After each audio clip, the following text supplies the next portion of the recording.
Gresik mungkin tak sepopuler Kota Malang dan Batu, tetapi bukan berarti tidak memiliki objek wisata. Gresik juga punya loh banyak tempat wisata, mulai dari wisata pantai, water park, hingga wisata alam yang terkenal keindahan alamnya, seperti wisata alam Stigi atau Selo Tirto Giri yang berada di Desa Sekapuk dan wisata alam Gosari Gresik yang disebut juga Wagos yang saat ini sedang hits banget dan menjadi buruan bagi sebagian besar warga Gresik, terutama nih bagi muda-mudi yang hobi berburu foto kekinian.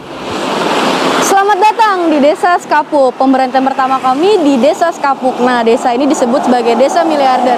Penasaran? Yuk kita eksplor desa.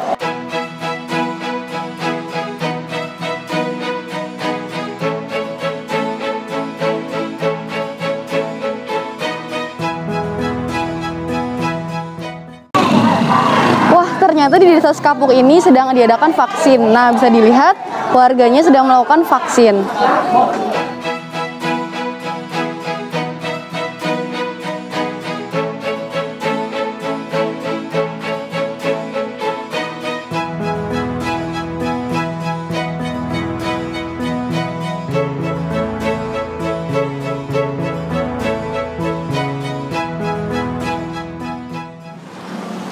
Siang, Mbak. Ya. Dulu 36. Ya.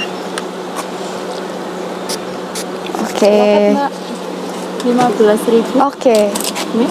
Ya, makasih, Mbak. Nah, untuk masuk ke wisata Stigi ini kita hanya cukup membayar 15.000 saja pada hari biasa. Nah, untuk hari libur kita membayar Rp20.000. Nah, langsung aja kita jalan-jalan di Stiginya.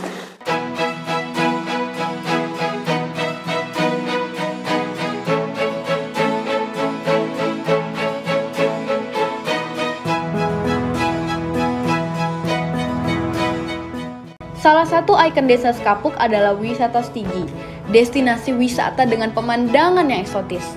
Awalnya, wilayah Stigi adalah bekas tambang batu kapur, lalu sejak 2003 berubah fungsi sebagai tempat pembuangan sampah. Nah, dari lahan kumuh dan terbengkalai itu, pada 2018, pemerintah desa bersama masyarakat bekerja sama untuk membangun destinasi wisata Stigi di atas lahan seluas 5 hektar. Ketika memasuki wilayah wisata Stigi, kita akan dicek suhu dan mencuci tangan menggunakan hand sanitizer yang sudah disediakan. Jadi, jangan lupa untuk tetap menerapkan protokol kesehatan ya.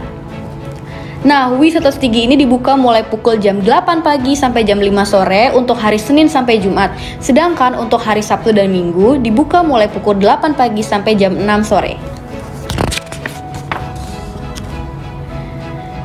Dengan harga segitu, kita akan mendapat pengalaman wisata yang unik dan menarik. Di awal masuk, kita akan disuguhi hamparan bukit kapur yang luas dan indah. Sebuah barisan bukit kapur masif dan panjang berwarna putih membuat kita merasa berada di zaman Yunani kuno. Keunikan ini membuat saya penasaran nih tentang wisata Stigi lebih jauh. Jadi sebelum kita berkeliling ke setiap wahana, saya bertemu dengan Ketua BUMDes selaku pengelola wisata Stigi.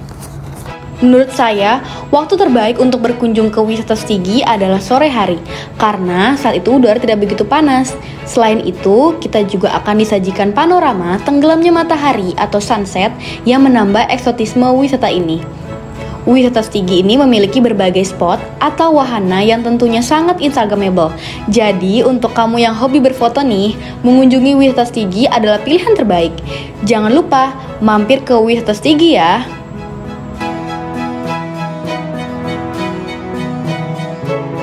Nah, Sobat Desa, setelah kita berkeliling tadi, banyak banget ya spot-spot instagramable, salah satunya pemandian hijabers ini. Nah, buat kalian yang suka berfoto, bisa banget nih kunjungi wisata Stigi ini. Oke, yuk, mari kita enjoy lagi. Jadi untuk pemandian hijabers ini tertutup ya, tapi tetap ada nuansa outdoornya.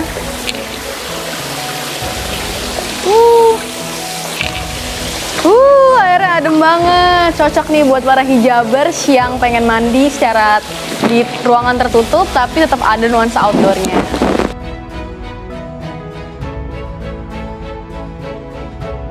Sekarang saya akan mewawancarai tokoh utama dari keberhasilan Desa Sekapuk. Bersama Bapak siapa?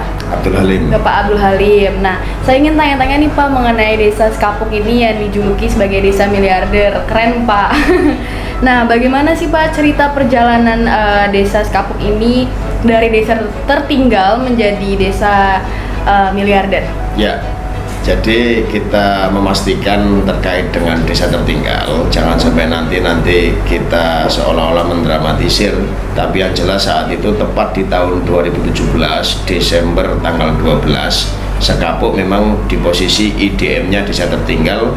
Dengan kajian sekaligus kondisi desa saat itu memang langganan banjir pasca hujan. Kemudian di Sekapuk juga posisinya banyak warga yang belum punya jamban, jadi belum ODF, sekaligus untuk kesenjangan sosial terjadi, banyak pengangguran dan juga sering adanya konflik sosial. Itu yang jadi persoalan saat itu. Terus kemudian pengangguran juga termasuk sudah tidak sedikit lagi masih berkelas desa, lebih-lebih yang usia produktif. Nah itu Sekapuk desa tertinggal. Terus untuk mengarah ke sana, kita pertama adalah melakukan komitmen bersama di pemerintahan desa. Jadi saya perbaiki di internal pemerintahan dulu, kita rubah mindset teman-teman di pemerintahan, di perangkat ini untuk komitmen membangun desa dan komitmen untuk istiqomah sinergi sama-sama. Jadi yang jelas awal yang kita lakukan adalah merubah mindset dan kemudian ditindaklanjuti bagaimana data itu tepat. Jadi administrasi yang langkah utama. Setelah kita benahi dalam kurun waktu 7 bulan, desa ini sudah meningkat dari tertinggal menjadi berkembang. Saya sampaikan kita nggak boleh berhenti di sini.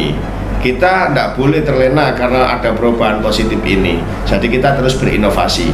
Akhirnya dari posisi desa berkembang ini kurun waktu 3 bulan berubah menjadi desa maju. Nah, desa maju itu pun dalam rapat rutin tanggal 1 saya sampaikan kepada masyarakat, mengingat Sekapuk ada kebiasaan kewajiban untuk rapat rutin setiap tanggal 1 yang dilakukan oleh pemerintah desa, RT, RW, perangkat dan juga BPD sekaligus BUMDesnya itu rapat tanggal 1. Ini kita sampaikan bahwasanya kita nggak boleh berhenti berinovasi meskipun prestasi. Nah ini juga pola untuk merubah mindset kami kepada masyarakat biar tidak mudah puas atau biar tidak mudah mereka itu senang dengan perubahan yang luar biasa itu. Akhirnya apa yang dilakukan? Kita lakukan untuk pembangunan wisata.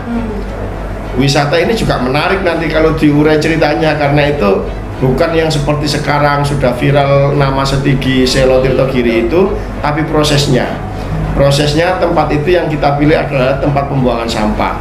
Sebelum dijadikan tempat pembuangan sampah tahun 2003 itu adalah tempat pasca tambang batu itu, batu kapur. Nah,